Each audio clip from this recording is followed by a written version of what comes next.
Guys and sorry, मैं आप लोगों से माफ़ी मांगना चाहता हूँ। मुझसे बहुत बड़ी गलती हो गई, हो सके तो मुझे माफ़ कर देना।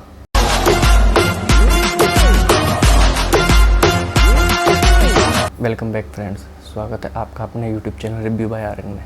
आज हम रिव्यू करने जा रहे हैं कल MX प्लेयर पर रिलीज हुई वेब सीरीज़ रामयुग के बारे में, जिनके डायरेक्टर हैं कुणाल कोहली। बात कर लेते हैं इसकी स्टोरी की। यार सबसे पहले तो जाके कोई कुणाल कोहली सर को ये बताओ कि रामायण बहुत पहले से शुरू होती है, सीताहरण से शुरू नहीं होती। मतलब आप क्या दिखाना चाह रहे थे? मतलब सबसे पहला सीन सीताहरण से, इन्होंने रामायण को सीताहरण से शुरू किया है। उसके बाद स्टोरी कभी बैक में जाती है, कभी प्रेजेंट में जाती है, एक सीन से कब दूसरे सीन पे जाती है पता ही नहीं चलता। क्या स्क्रीन प्ले लिखा था आपने ये? अगर मैं इन शॉर्ट एक फैक्ट बोलूँ ना, तो इस वेब सीरीज़ का कोई भी डिपार्टमेंट, चाहे वो एडिटिंग हो, स्क्रीन प्ले हो, डायरेक्शन हो, एक्टिंग हो, सब एक मस्त गांजा मार के बैठे थे। मतलब किसी को ये नहीं पता कि हम कर क्या रहे हैं। पहले एपिसोड का पहला सीन स्टार्ट हुआ सीताहरण से, और अगला सीन पहुंच जाता है सीता स्वयंवर पर, और नेक्स्ट सीन पहुंच जाता है स्वर्णमृग पर। मतलब क्या दिखा रहे हो यार तुम? स्टोरी के बारे में इतना ही बोलना है क्योंकि स्टोरी में कुछ था नहीं बोलने के लिए, और छेड़छाड़ तो स्टोरी से बहुत कुछ की है यार। मतलब अंगद का पैर, जब अंगद रावण की सभा में जाते हैं शांति दूत बनकर उनको समझाने, तो वहाँ जो प्रसंग होता है वो रामायण का एक सबसे बड़ा प्रसंग था।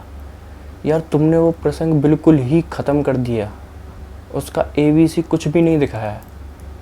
और एक प्रसंग में ऐसे बहुत से प्रसंग हैं जो रामायण के बहुत इम्पोर्टेंट थे लेकिन दिखाई नहीं गए। क्या बनाया था फिर? क्यों बनाई थी ये? बात करते हैं कैरेक्टर्स की। ओहो हो, कैरेक्टर, कोई भी कैरेक्टर तो मतलब संतोषजनक नहीं था। हनुमान, जैसा कि जिन लोगों ने मेरा रामयुग का ट्रेलर देखा था ना, मैंने तभी बोला था कि मुझे कुणाल कोहली से कोई उम्मीद नहीं है।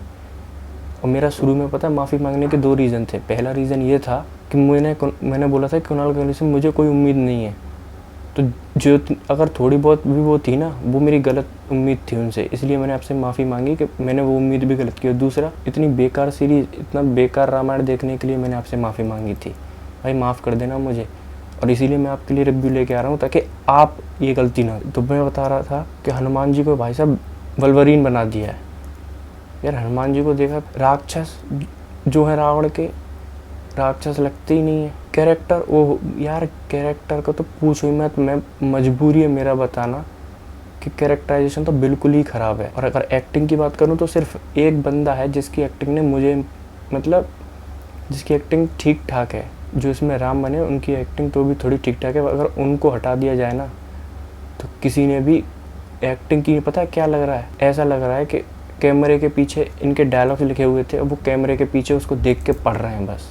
दैट्स इट, और कुछ नहीं था। ट्रेलर में मैंने बताया था आप लोगों को कि हमें अनूप सोनी दिखाई दे रहे हैं। यार मुझे सबसे ज़्यादा दुख हुआ उस बंदे के लिए। उस जैसे एक्टर को इन्होंने टोटली वेस्ट किया है, टोटली। वो बंदा सिर्फ परशुराम बन के आता है जब सीता स्वयंवर में शिव धनुष तोड़ा गया था उस सीन में, और सिर्फ उसका 5 या 7 मिनट के डायलॉग है। उसके बाद वो बंदा पूरे 8 एपिसोड में कहीं दिखाई नहीं देता। ट्रेलर में मैंने सोचा था उनका कोई इंपॉर्टेंट और बड़ा रोल होगा। What the fuck is going on यार। BFX एक, यार इससे ज़्यादा अच्छे BFX ना जो हमारे यूट्यूबर्स कम्युनिटी है, उनके BFX इस वेब सीरीज़ से अच्छे मिल जाएंगे। एक सीन आता है कुंभकर्ण वध का, उस सीन का जो BFX है ना भाई, यार जो हमारे हाई लेवल के, जो हमारे बड़े बड़े यूट्यूबर्स हैं ना, वो अपनी वीडियो में इससे अच्छे BFX डाल देते हैं। और टीम में आपने 50 लोगों के नाम लिखे हुए BFX टीम में, इससे अच्छा तो उन्हीं लोगों को दे देते। क्या फ़ायदा आपके BFX का? शूट आपने मॉरिशियस में की है। यार किसी डिपार्टमेंट में तो हम ये कह सकते थे कि हाँ इस डिपार्टमेंट में काम अच्छा किया है। डायलॉग्स, यार मुझे पता है सबसे ज़्यादा हंसी आई परशुराम जी के एक डायलॉग पर। मुझे ये बताओ, ये आप में से अगर किसी को पता हो तो मुझे नीचे कमेंट करके ज़रूर बताना कि त्रेता युग में परशुराम जी ये लैंग्वेज कहाँ से सीख के आए थे। एक संवाद में वो राम जी से ये बोलते हैं कि तुम आजकल के छोकरे। यार त्रेता युग में ये छोकरे शब्द परशुराम जी बोलते थे। यार मैं तो बड़ा शौक हूँ कल से, यह तो मुझे कल ही पता पड़ी कि परशुराम जी छोकरे जैसे शब्दों का यूज़ किया करते थे। हाँ देखो, जो है वो बात बोलूँगा कि कहीं कहीं डायलॉग बहुत ज़्यादा अच्छे हैं, मतलब एक रियलिटी से करीब डायलॉग है। जैसे एक डायलॉग का एग्जांपल मैं देता हूँ। जब सुग्रीव और राम का मिलन होता है तो भगवान राम सुग्रीव से कहते हैं कि मैं युद्ध नहीं लड़ूंगा, क्योंकि जब तक पीड़ित खुद अन्याय के खिलाफ खड़ा नहीं होगा तब तक उसे न्याय नहीं मिलेगा। तो ये डायलॉग बहुत रियलिटी के करीब है, इसे हम अपनी रियल लाइफ में भी रिलेट करके देख सकते हैं। हाँ, कुछ जगह डायलॉग अच्छे हैं, वरना ये डायलॉग यार तुम त्रेता में परशुराम से छोकरा बुलवा रहे हो, त्रेता में तुम भारत नाम दे रहे हो अपने त्रेता में भारत था ही नहीं, आर्यवर्त था। म्यूज़िक या बैकग्राउंड म्यूज़िक की बात करते हैं अब, तो देखो एक सॉन्ग जब हनुमान जी के सीन में जब बैकग्राउंड में आता है बच्चन साहब की आवाज़ में, ठीक है हमें पता है कि बच्चन साहब जो भी लिरिक्स या जो भी वोकल्स गाते हैं उनकी आवाज़ से ही वो अपने आप अच्छा लगता है, उसके बारे में तो कोई कमेंट नहीं करूँगा। एक गाना है जय जय सिया राम करके, एक बैकग्राउंड म्यूज़िक में चलता रहता है वो गाना सोनू निगम की आवाज़ में, और जब आपको मैंने इतना बोल दिया कि सोनू निगम की आवाज़ में तो आप समझ ही गए होंगे कि वो बस ये दो गाने अगर मैं हटा दूँ तो ना तो कोई म्यूज़िक ना बैकग्राउंड म्यूज़िक कोई अच्छा है। ये दो गाने तो भी थोड़ा सुनने में अच्छे लगते हैं। अब बात करता हूँ सबसे मज़ेदार कॉस्ट्यूम्स की। देखो मुझे यार ये बताओ कि हवाई चप्पल का इन्वेंशन कब हुआ था, क्योंकि कुणाल कोहली सर ने हमें दिखाया कि सीता जी त्रेता में हवाई चप्पल पहनती थी। वाह बहनचोद वाह वाह, तुमने तो सीता जी को त्रेता में हवाई चप्पल पहना दी। हमारी सीता जी हैं यार, सीता जी कितनी सुंदर थी। अगर आपको सच में रामायण बनानी थी ना, आप थोड़ा बहुत रेफरेंस रामानंद सागर जी के रामायण से ले सकते थे। उन सीता से ज़्यादा सुंदर तो जो रावण की अशोक वाटिका में जो उनकी सुरक्षा के लिए राक्षसियाँ या दासियाँ थी ना, वो उनसे ज़्यादा सुंदर हैं।